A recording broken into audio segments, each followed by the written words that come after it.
Assalamualaikum warahmatullahi wabarakatuh. Alhamdulillah rabbil alamin. Allahumma sholli ala sayyidina Muhammad wa ala ali sayyidina Muhammad. Pemirsa Khilafah News dimanapun Anda berada, salam jumpa kembali bersama dengan saya Aziz Rohman di program Kabar Petang edisi Kamis 30 Desember 2021. Insya Allah beberapa menit ke depan kami akan menemani Anda mencermati dan menelaah berita paling menarik dan paling populer hari ini bersama narasumber yang kompeten di bidangnya dan tentunya dari sudut pandang Islam. Baiklah pemirsa, inilah Kabar Petang selengkapnya.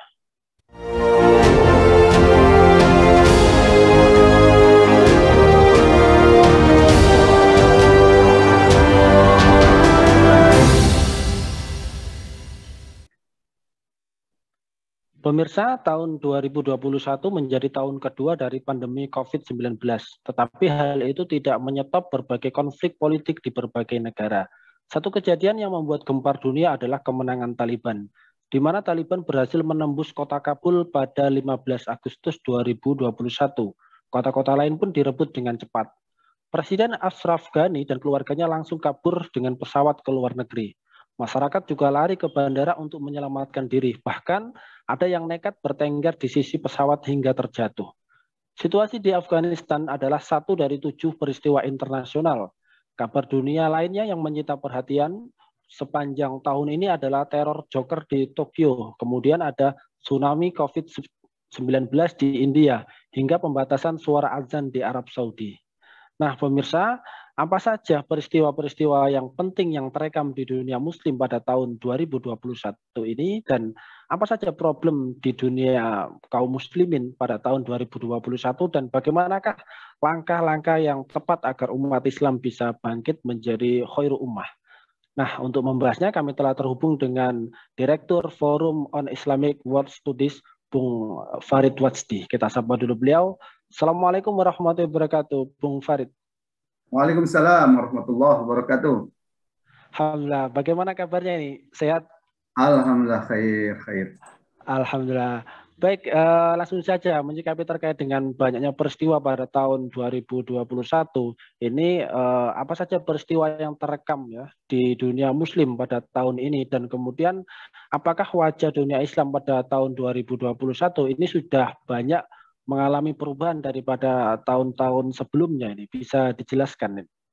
Ya, bisa kita simpulkan ya, wajah dunia Islam 2021 tidak jauh berbeda ya dengan tahun-tahun sebelumnya, kecuali ada terkait dengan kasus Afghanistan ya, itu mungkin yang agak berbeda, bahwa dunia Islam masih dalam penderitaan ya.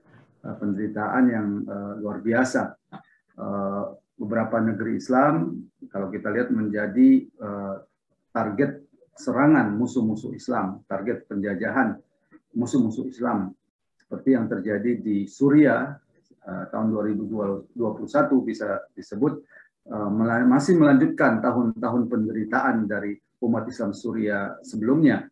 Kaum muslimin Suriah harus menghadapi rezim Bashar yang bengis ya, dan yang bekerja sama dan didukung oleh negara-negara musuh seperti Amerika Serikat dan Rusia atas nama perang melawan terorisme.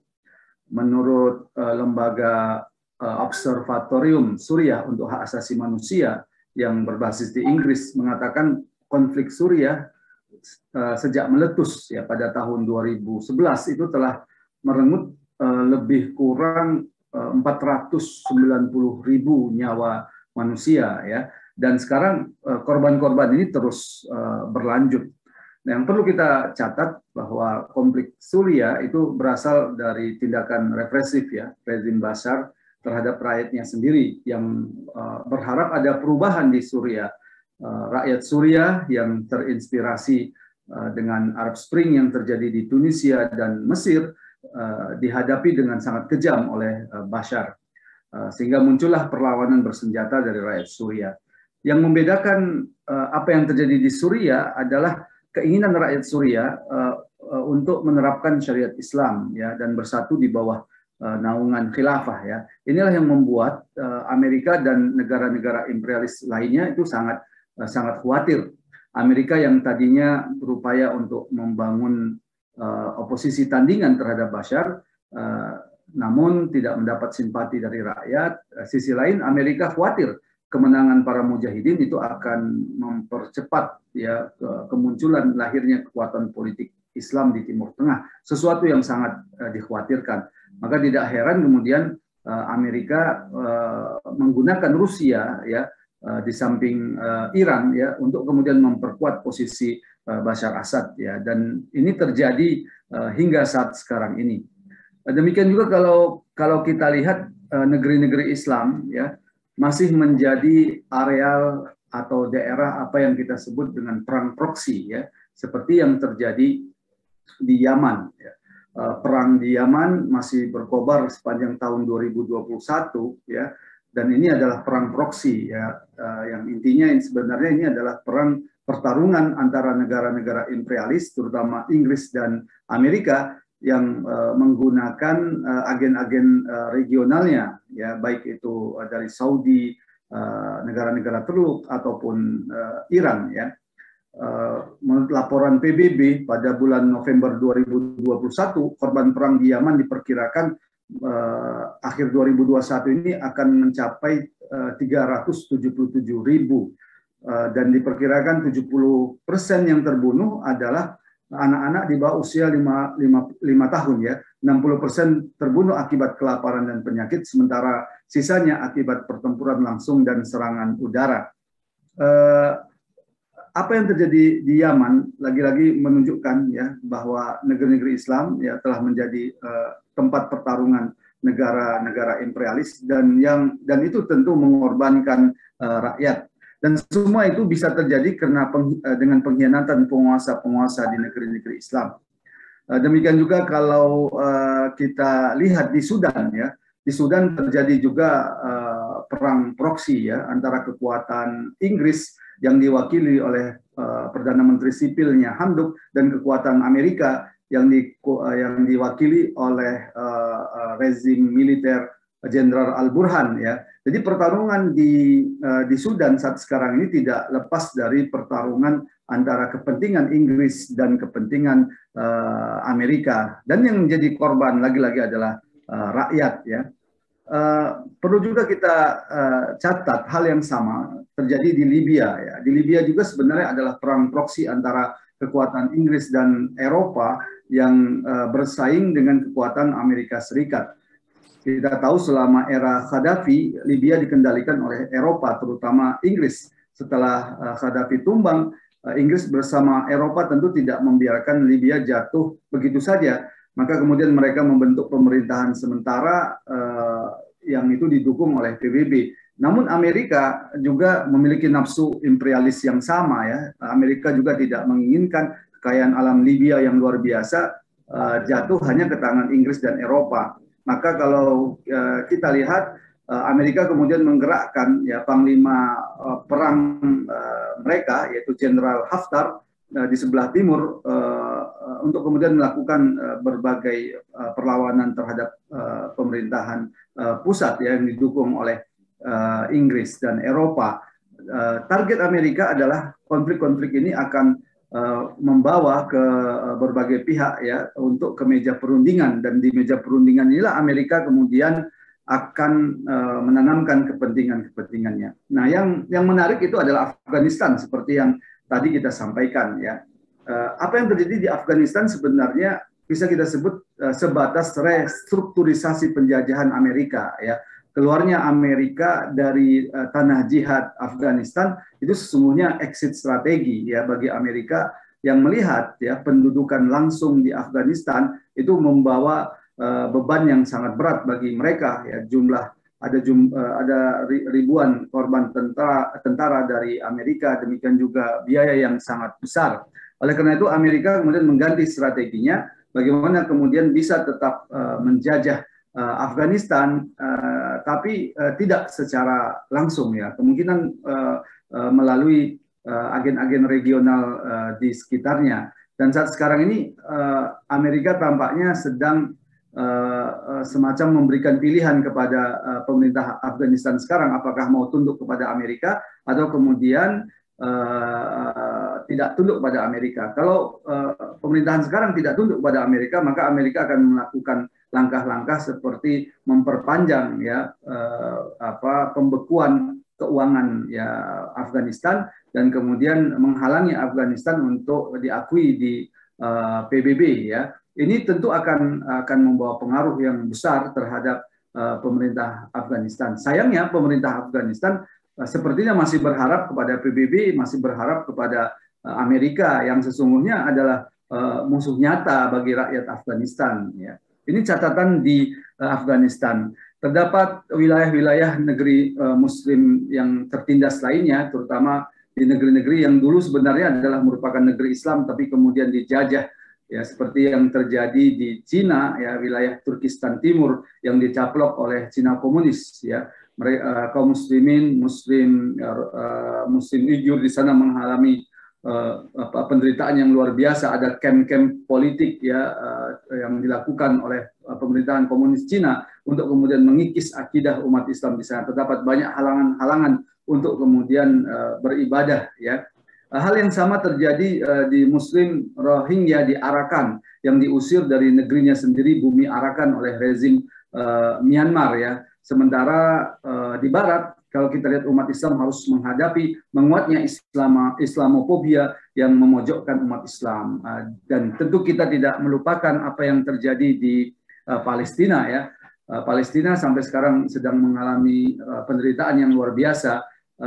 Dan yang ironisnya saat sekarang pada tahun 2021 ada arus kuat ya untuk melakukan normalisasi beberapa negara-negara seperti Bahrain, Uni Emirat Arab, Maroko, Yordania ataupun Sudan mengikuti langkah pengakuan diplomatik terhadap Israel sebagaimana yang sudah dilakukan oleh Turki, Mesir dan Yordania ya, yang telah lama berhubungan dengan penjajah Yahudi. Dari semua ini perlu kita catat sponsor utamanya adalah Arab Saudi ya, yang memang saat sekarang ini di bawah kendali benar-benar di bawah kendali Amerika Serikat. Apalagi Amerika Serikat memegang kartu pembunuhan yang dilakukan oleh bin Salman ya terhadap seorang jurnalis Saudi. Dan apa yang dilakukan oleh penguasa-penguasa Arab sesungguhnya merupakan kejahatan dan pengkhianatan mereka terhadap perjuangan rakyat Palestina. Dan kejahatan terbesar dari normalisasi ini adalah pengakuan penjajahan. Dan pengakuan penjajahan ini akan melegitimasi ya tindakan-tindakan keji dari penjajah Yahudi. Ya. Saya kira ini beberapa agenda-agenda yang terjadi, peristiwa-peristiwa politik yang terjadi di dunia Islam. Ya, baik Bung Farid. Ini kalau kita melihat dari paparan yang sudah Anda sampaikan tadi, ini kan menunjukkan bahwa dunia Islam masih diliputi dengan berbagai macam catatan kelam ya di berbagai wilayah ya. Di mana masih banyak dari saudara-saudara kita kaum muslimin yang menjadi objek penjajahan negara-negara kapitalis di bawah komando Amerika Serikat. Nah, apakah yang terjadi di dunia Islam ini tidak bisa dilepaskan dari makar para penjajah ya, dan juga para penguasa negeri-negeri kaum muslimin yang menjadi kaki tangan dari para penjajah barat itu. Bisa dijelaskan, Bung Farid? Ya, kalau kita bertanya kenapa penderitaan masih berlanjut ya, karena persoalannya masih sama ya. Persoalannya adalah masih terjadinya penjajahan di negeri-negeri Islam, di mana penjajahan ini dilakukan oleh negara-negara imperialis seperti Amerika Serikat, Eropa dan Inggris dan sekutu-sekutunya yang bekerja sama dengan penguasa-penguasa negeri Islam yang berkhianat ya. Dan di negeri-negeri Islam juga sebagian besar yang diterapkan itu adalah sistem kapitalisme barat ya, yang itu menjadi jalan penjajahan yang efektif secara legal. Ini yang menjadi problem di negeri-negeri Islam, dan problem ini masih sama. Dan kenapa itu terjadi? Ini tidak bisa dilepaskan karena umat Islam kehilangan institusi politik, institusi politik pada level global ya. Yang itu mengurusi rakyat, melindungi umat Islam, menjalankan syariat Islam secara menyeluruh dan menyebarluaskan Islam ke seluruh penjuru dunia. Institusi ini adalah institusi khilafah Islam. Jadi saat ini umat Islam tidak memiliki lagi institusi politik ya dalam wujud negara di dunia internasional. Inilah yang membuat umat Islam tidak memiliki pengaruh penting dalam konstelasi politik internasional. Ini bisa kita lihat bahwa hampir semua konflik-konflik di negeri-negeri Islam ya yang kemudian menjadi pihak-pihak yang terlibat melakukan intervensi untuk menyelesaikannya itu adalah negara-negara imperialis ya, bukan dari penguasa-penguasa negeri Islam sendiri. Dan ketiadaan ya kekhilafan Islam ini telah membuat perlindungan terhadap umat Islam yang tertindas itu menjadi hilang ya. Barat tahu persis ya apapun yang mereka lakukan terhadap negeri Islam, baik melakukan pembantaian, pembunuhan, rekayasa apapun itu tidak akan diimbangi dengan serangan yang seimbang terhadap kekuatan-kekuatan Barat ya. Itu terjadi karena khilafah Islam sebagai institusi politik di level internasional sudah dihilangkan oleh Kamal Atatürk yang pada tahun 1924 yang bekerja sama dengan Inggris. Ya inilah faktor paling mendasar ya kenapa saat sekarang ini penderitaan umat Islam masih berlanjut. Ya, baik Bung Farid. Ini kan kalau kita melihat dengan berbagai macam kondisi terburuknya umat Islam, banyak pihak yang kemudian mencoba untuk memperbaikinya, tetapi kemudian banyak juga yang tidak memperoleh keberhasilan. Nah, sebenarnya bagaimana arah perjuangan dan juga arah perubahan yang benar ya bagi umat Islam agar umat Islam itu bisa bangkit begitu. Dan mungkin juga bisa dijelaskan ya bagaimana langkah-langkah ya agar umat Islam bisa bangkit menjadi khairu ummah sehingga kemudian kejadian kelam ya sepanjang 2021 ataupun tahun-tahun sebelumnya ini bisa tidak terjadi lagi begitu. Ya umat Islam harus kembali ke Islam ya. Itulah solusi satu-satunya, kembali kepada Islam yang kafah ya. Bagaimana Islam yang kafah itu bisa terwujud kalau di tengah-tengah itu ada institusi politik ya yang disebut dengan Al-Khilafah Al-Islamiyah yang itu menjadi institusi politik yang menerapkan seluruh syariat Islam sehingga umat ini diurus urusannya itu berdasarkan syariat Islam, bukan diurus urusannya dengan sistem liberal kapitalis yang hanya menguntungkan pemilik modal ya. Dengan sistem khilafah juga akan menyatukan negeri-negeri Islam yang tercerai-berai ya setelah diruntuhkannya khilafah yang kemudian terbagi-bagi menjadi negara-negara bangsa atau nation state yang lemah dan diadu domba dan gampang diadu domba oleh negara-negara imperialis ya. Dengan khilafah pula kalau kita lihat akan menggantikan posisi penguasa-penguasa pengkhianat di negeri-negeri Islam yang selama ini telah menjadi kaki tangan negara-negara imperialis untuk melayani kepentingan-kepentingan negara imperialis ya. Jadi kalau kita bicara apa solusi konkret terhadap problem internasional di negeri Islam sekarang, tidak lain adalah khilafah ya. Kita tidak bisa berharap pada PBB karena PBB adalah alat kekuatan global Amerika Serikat dan sekutunya. Kita tidak bisa berharap pada OKI karena OKI sesungguhnya adalah bentukan negara-negara Barat untuk menciptakan situasi seolah-olah umat Islam bersatu, tapi adalah persatuan yang semu. Karena sesungguhnya OKI adalah kumpulan penguasa-penguasa yang berkhianat, yang menjadi boneka-boneka Barat. Bagaimana kemudian negara-negara OKI ini bisa diharapkan ya untuk menyelesaikan persoalan umat Islam. Lantas tidak ada pilihan lain di tengah-tengah umat Islam untuk menyelesaikan persoalan ini kecuali umat Islam pada level global itu memiliki negara yang berwibawa, ya, negara yang disegani, ya, dan itu hanya akan terwujud ya ketika di tengah-tengah umat Islam ada khilafah Islam. Saya kira begitu.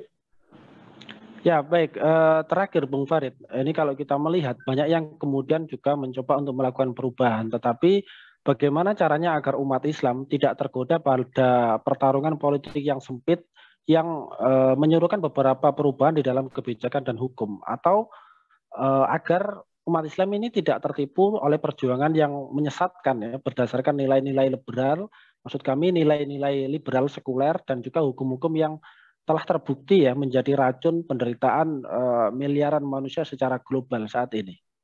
Yang perlu disadari oleh kita semua bahwa yang kita hadapi ini adalah penjajahan global, ya, penjajahan global yang didesain oleh kapitalisme dengan kekuatan-kekuatan global, ya, dengan instrumen-instrumen yang global, dengan undang-undang yang dipaksakan seolah-olah merupakan undang-undang global, ya. dengan mempersiapkan seluruh tatanan dunia yang berkhidmat pada negara-negara kapitalis ya. Ada PBB di level politik, ada IMF di bidang monetary atau keuangan, ada World Bank di bidang perbankan. Semuanya adalah institusi-institusi global yang sengaja diciptakan oleh negara-negara imperialis ya untuk kemudian menundukkan dunia ya semata-mata untuk kepentingan negara-negara imperialis ya. Nah, kalau kita bicara bahwa ini adalah pertarungan global, tentu tidak bisa dihadapi oleh negara-negara yang sifatnya lokal ya atau negara-negara yang sifatnya kutriyah atau regional ya. Hatta seperti Afghanistan sekalipun ya kalau kemudian membatasi hanya menjadi imarah Islamiyah yang sifatnya kutriyah yang regional, ini tidak akan mampu menghadapi negara-negara proyek global dari negara-negara imperialis ya. Karena itu ini perlu kita sadari bersama apa yang terjadi di negeri Islam ya, tidak satupun ya bisa dilepaskan dari kebijakan global dari negara-negara imperialis. Karena itu cara pandang umat Islam tentu tidak bisa cara pandang yang lokal, tapi cara pandangnya harus cara pandang yang global ya, min zawiyatin khassatin ya, dari sudut pandang yang khas ya. Jadi cara pandang kita harus dunia berdasarkan sudut pandang yang khas yaitu Islam. Ya. Sekali lagi ini akan terwujud di tengah-tengah umat Islam kalau di tengah-tengah umat Islam ada khilafah. Ya. Saya kira begitu. Ya baik, berarti kemudian kaum muslimin kalau tidak bersatu di dalam menaungkan khilafah sulit ya untuk kemudian melepaskan diri dari belenggu penjajahan yang dilakukan oleh kaum penjajah di negeri-negeri kaum muslimin. Seperti itu ya, Bung Farid. Ya, bisa kita lihat ya. Awalnya kan umat Islam berharap pada reformasi di Indonesia misalkan. Berharap pula pada Arab Spring di Mesir, di Tunisia, Libya. Tapi semua itu kan gagal ya. Karena yang terjadi itu hanya perubahan rezim. Sementara tidak ada yang secara signifikan terjadi perubahan sistem ya. Sistemnya tetap sistem sekuler kapitalis. Nah, justru melalui sistem inilah Barat kemudian melanggengkan penjajahannya ya. Termasuk apa yang terjadi di Afghanistan itu tidak akan bisa menyelesaikan persoalan selama kemudian Afghanistan malah bergantung kepada Amerika, bergantung kepada PBB ya. Sehingga yang harus dilakukan oleh umat Islam itu adalah membangun kekuatan mandiri ya. Membangun kekuatan mandiri secara politik, secara ekonomi ya, secara pasar ya, demikian juga mata uang. Itu harus dibangun kekuatan yang mandiri yang harus terpisah sama sekali dengan kekuatan-kekuatan negara imperialis ya. Dan itu hanya terwujud kalau di tengah-tengah umat Islam ada negara. Sampai kapanpun umat Islam tidak akan bisa mempengaruhi al-mauqifud duali atau konstelasi politik internasional kalau umat Islam tidak terrepresentasikan oleh satu negara global ya. Disitulah kenapa sangat relevan bagi umat Islam untuk menegakkan kembali khilafah. Dan ini bukan urusan lokal ya, ini urusan global umat Islam. Ya baik, Mas Awan, ini pencerahan yang luar biasa ini. Syukran wa jazakumullah khairan katsiran Bung Farid Wajdi telah menyampaikan pencerahan ya bagi kita semua. Mudah-mudahan di tahun depan ya tahun 2022 ya kaum muslimin bisa kembali menjadi khair umat ya, menjadi umat terbaik, tidak terus-menerus di dalam ketertindasan. Syukran wa jazakumullah khairan katsiran. Terima kasih telah hadir di Kabar Petang pada edisi kali ini. Semoga Anda dan keluarga senantiasa sehat selalu dalam lindungan Allah Subhanahu wa taala. Assalamualaikum Bung Farid Wajdi. Waalaikumsalam warahmatullahi wabarakatuh. Baik pemirsa, demikianlah Kabar Petang pada edisi kali ini. Semoga Anda mendapatkan banyak manfaat dari acara kami. Ya. Jangan lupa saksikan kami besok di jam dan channel yang sama. Dan jangan lupa juga like, comment, share, subscribe, serta klik tekan tombol loncengnya agar tidak ketinggalan update terbaru dari Khilafah News. Karena hanya disinilah Anda akan mendapatkan informasi aktual, terpopuler, dan tentunya dari sudut pandang Islam. Akhirnya saya Aziz Rahman beserta seluruh kru yang bertugas undur diri. Wassalamualaikum warahmatullahi wabarakatuh.